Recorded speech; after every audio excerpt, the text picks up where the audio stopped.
डेरा गाजी खान में गाजी घाट के मकाम पर दरिया सिंध में पानी की सतह मुसलसल बढ़ने लगी, जबकि महकमा पाशी के मुताबिक दरिया में सैलाबी कैफियत है। क्या तफसीलात हैं, जानते हैं शेर अफगन से।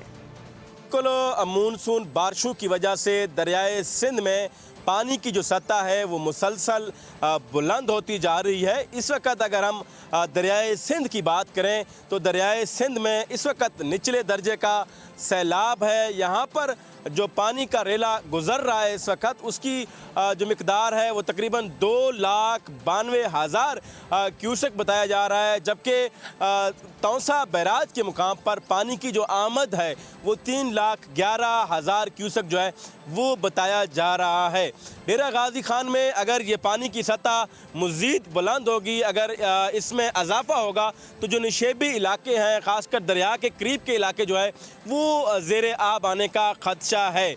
इसी तरीके से अगर डेरा गाजी खान के कोई सुलेमान के पहाड़ी सिलसिले में मज़ीद बारिशें होंगी तो जो रोद कोई नाले हैं उनके बिफर जाने का जो खदशा है वो भी मौजूद है। सब्सक्राइब करें और बेल दबाएं ताकि कोई खबर रह न जाए।